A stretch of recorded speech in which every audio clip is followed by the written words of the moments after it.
Good day, lovelies. Hi there. Alyce Dylan here, I'm your host, and you're welcome to the Indigo Rose Lounge. This is a space of peace, of safety, and where we explore concepts for indigo sensitives or intuitive individuals. And the distinction between us and them is getting clearer, although I don't like to do that. I don't like to do the us and them thing. The truth is, the distinction is getting clearer as we move forward in the world. One thing that I often forget to remind people who are on their journey, their exploration of their true self, of their spiritual perception, is remember to cut out the fluoride, please, in whatever way you can. Where I am, you really no way to not consume fluoride. Fluoride's in all bottled water, even. But you can stop using toothpaste that has fluoride in it and other products that have fluoride in it. And for goodness sake, if you go to a dentist, make sure they're a dentist that's a non-fluoride dentist. So cut out all the fluoride because that is going to greatly impact your ability to perceive and your ability to translate the information coming through from your higher self. So there's that. There is another indication of sensitives, of sixth sense, of spiritually perceptive people that I have seen to be true over the years. And one commonality that we have is that we cannot bear, and this especially applies to the empathic faculty. I could never, as a child, I could never bear to watch someone humiliate themselves, even if it was on purpose, like Charlie Chaplin to throw himself all over the place and was called physical comedy and everyone thought it was funny. I couldn't bear it. This man is humiliating himself on purpose to get other people to laugh.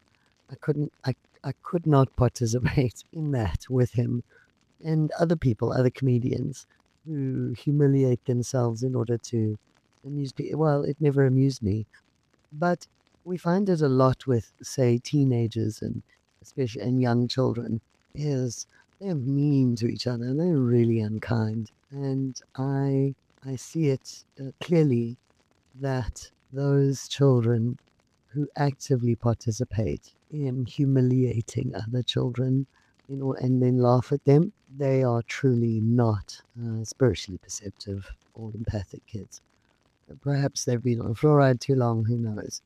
But the kids that I work with that are truly empathic, that are sixth sensed or spiritually perceptive people, do not voluntarily participate in the humiliation or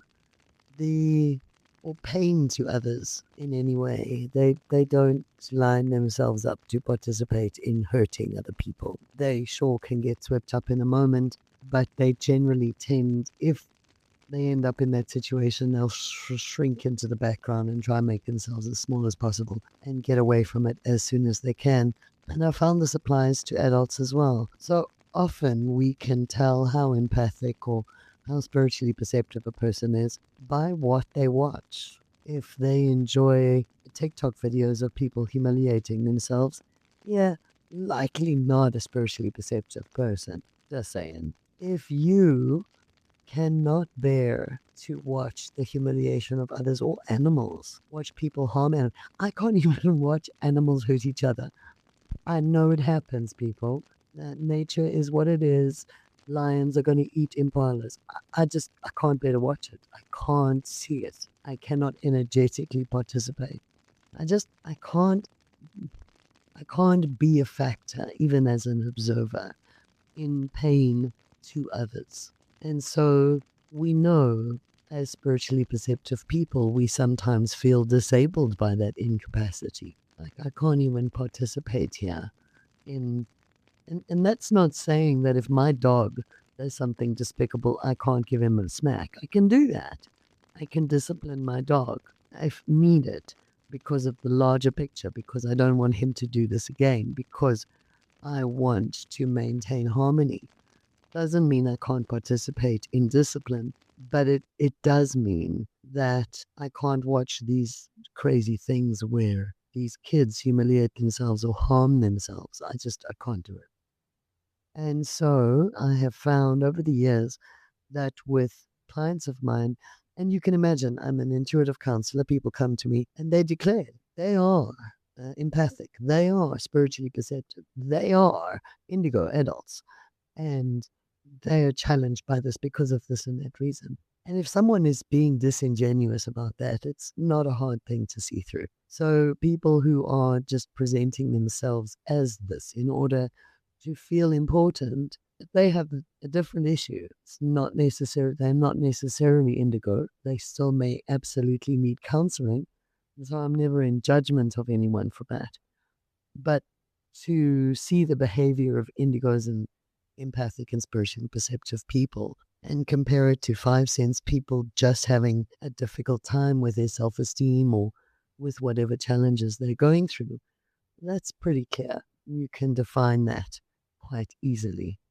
So in the search for your own journey with your empathy, with your spiritual perception, don't leave anything in the cupboard. There are a lot of things that we as children condemn ourselves for, and later understand that these are indigo qualities. These are things that indigos will or won't do. Empaths almost always, if someone genuinely cries, if someone is genuinely upset in their presence, they will cry and they will be upset too. And again, genuine. So it's a genuine, painful. They will join in that. So there are ways to know if the people around you, even if people declare themselves to be empathic and indigo or whatever, spend some time, give it a bit of time, see how it goes. If those people are genuinely empathic, if they're genuinely spiritually perceptive, you will see that in them. You will see those behaviors reflected, and you will know if you've met one of your tribe or not. That's why it's always important to give people time to show you who they truly are. And there's nothing wrong. If somebody is just a 5 sense person looking for some self-importance, there's nothing wrong with that. People do that all the time. They adopt personalities or they adopt masks that help them to address some part of their character. It's not blameworthy. It's just them trying to climb up the scale in whatever way they can. But as far as you go, as far as you, the sensitives, the empaths, you need to perhaps make time a component of all relationships. Give people time. Let them show you who they genuinely are. And then if it turns out that you're both empathic and you're both indigos and you can help each other face this world whole and healed, go for it. Go for it.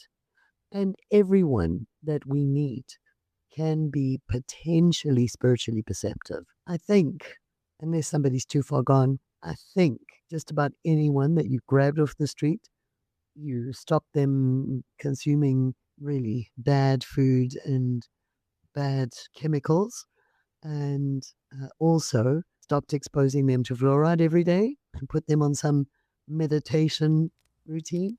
I think just about anybody can elevate to a point of spiritual perception, unless, as I say, unless they're too far gone, if they've taken. But again, you can detox people off just about everything.